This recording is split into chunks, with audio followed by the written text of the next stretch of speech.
Hi everybody, so today for my video I wanted to make a continuation I guess of the previous video like I promised you when I was talking about the trade that I scored from the time when my Pandora closed.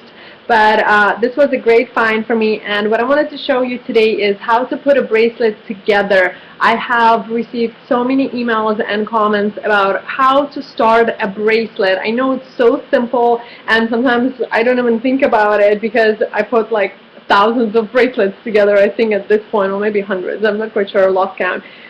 But I really wanted to show you kind of the process that I go through and my fun part of playing with the beads, and see if that's how you guys do it, or maybe you guys can email me back and let me know what your process is about it. But so I told you that last time I was almost done with my black and white bracelet for the leather, and I scored this last bead that is kind of like the evil eye that is going to go on my bracelet, and I absolutely love it. So this is probably going to be the focal point and what my bracelet is going to be focusing on for the middle. So from my face, I'm going to go to the tray so you guys can actually visually see what I do in the process of kind of putting my beads together and the bracelets together. So here you go. I kind of flipped the tray for you guys so you can see a little bit better, and I hope this works great.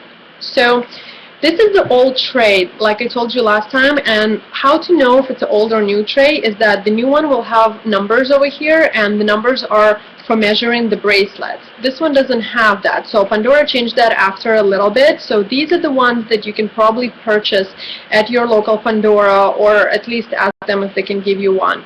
And then the slots for the beads are a little bit they're lower, they're deeper, so some of the beads will stay in really nicely, like the larger ones, but the smaller ones will fall in. So in the store, this was like my least favorite tray, but I have crazy long nails, and it's really easy for me to get them out. But apart from that, the tray will be exactly identical to the one that they use in the store, the newer one. So here's the deal. I know that this slot is for the bracelet, but I just don't understand why it needs to be there, and they can probably just eliminate this for the next tray that they're designing, because neither of them, I mean, you can put it here, but it's just going to be on the way of the beads, and I don't know why. I like putting it here. Most of mine are going to be more here just because I kind of know that they're there. I don't know why I do things the way I do them, but so that is how I start. I have my bracelet, which is the main thing of what you need to focus on, is deciding where you're going to put your beads. Then I go straight to the clips. And yes, I know it comes from the training that we received in Pandora, because with every bracelet you literally should get the clips, because one thing, if you're getting the silver bracelet, you can just clip them on the little grids that you have on the silver bracelet. I know all of you guys know, and if it's an authentic one, it's gonna go right on it and it will stay. They don't move in the authentic bracelet. So you already kind of have a really nice bracelet to wear, and here you guys can see. So this is why I love clips.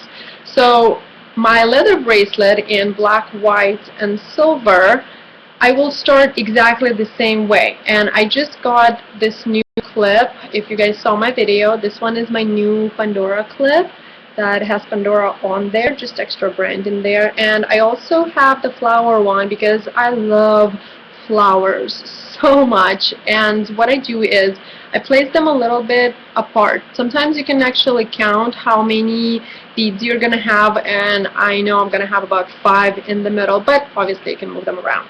So that's how I will start. And the thing about the clips is there's very little amount of them, or at least like smaller amount than any other beads. So just take care of the clips. They're super fun. You can interchange them. You can put them on the bracelet and just clip them wherever you want, and it's a really easy way to change your bracelet around if you don't want to retwirl it every single time. And they're also fantastic for your necklace, because all you need to do, especially if you have a dangled one, they have like some large one with flowers, it looks fantastic on your necklace as well. So don't be afraid of clips.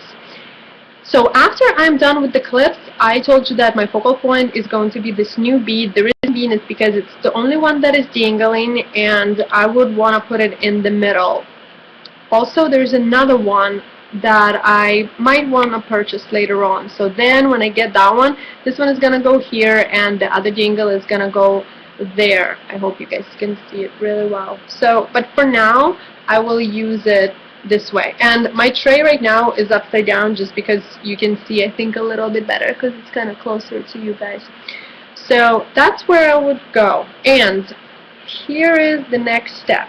I do have some color to it because I told you it's going to be a black and white and silver bracelet. So what I would do is that this clip is a little bit larger than this one, and I kind of chose them on purpose like that. I do like symmetry a little bit, but they don't have to be identical for me. So this one is a little bit larger, the yin and yang, which I absolutely love. It's one of my favorite beads. And I will place it further away from the black because this one already has some color and I want to put silver in between. So then I wanted to put a panda right next to the bigger flower clip, just because these two would be too similar for me, and if I switch them around, they're just too much, and then this one kind of for me is a little bit disbalanced. So I do like how the look of this looks, and it's so subjective. That's why it's the fun part. I mean, there's never two of the same bracelets, but I just wanted to show you how I do it. And the next thing for me is that I do have a couple of beads that will work pretty nicely, like this one will work and it looks really pretty, but that one I'm saving to put on the necklace. And I do have some of the two-tone ones as well, and some more clips that are just kind of like been my new purchases, I guess. And I wanted to see what I can come up with for my black bracelet. But I do want to add just the plain silver one, and I just got the cow too, but what I wanted to put is just kind of stay with the theme as well, so it's not all over the place, and the bracelet looks a little bit more unified. So I wanted to put the Buddha on the opposite side of the panda, just so they kind of balance the bracelet, and then a different shape as an addition, which is a shamrock and extra lock. So now my bracelet is going to have a dangle one in the middle, then two silver ones with the similar but a little different shapes, and then colorful ones to just kind of bring the dark look together and add a little bit of the white color, and my clips. So that's how I want to leave it, because for the leather bracelets, it's not really recommended to have it full because the leather might fray and just wear out a little bit better. So what I would do next is, because leather bracelet does not have the same grids as the silver bracelet has, is what you can do is go to your store and ask for the C rubber clips, clasps, whatever, rubber thingies that go on your bracelet, and I will put them last. So after you're satisfied with your lineup, you just begin twirling, and make sure that you know not every single bead has a thread to them, so you don't want to put them at the end, but over here we don't have to worry about that because I have clips on each side. Especially the end part is the most important one, so you never lose any of your beads. So that's how the bracelet is going to look, but I want to put two of the rubber clips on there to secure it. So basically what that's going to do is, then I'm going to take my clip and place it right over the rubber part and clip it together. And the same thing on this side as well, and clip it together. Make sure that you put force in there just so you can hear the click. And that's how your bracelet is going to look. You can leave it so it moves a little bit around to add some extra fun, or you can kind of tighten it up together so all of your beads are closer. You can also spread it, and the fun part about it is that the clips will stay where you put them. Oh, you can't really see. See? But it's also so easy to move them around. So I love that part, and I hope that you really like my bracelet. I want to show you, I'm not going to put it on, but I want to kind of show you how it's going to look on the wrist, because sometimes you put it together, but when you put it on your wrist, it looks just completely different, and you want to make sure that it looks really cute.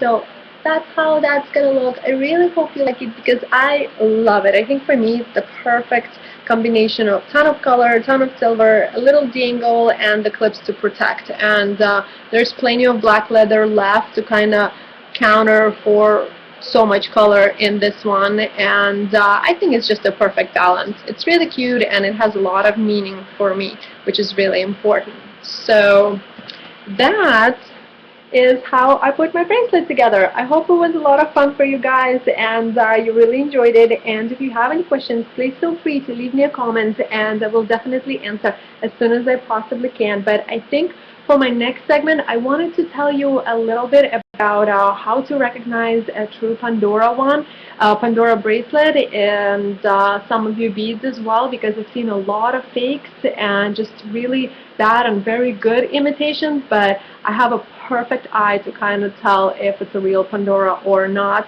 even on the ones that are really good imitations. So stay tuned, and I will see you soon. Have a great weekend. Bye!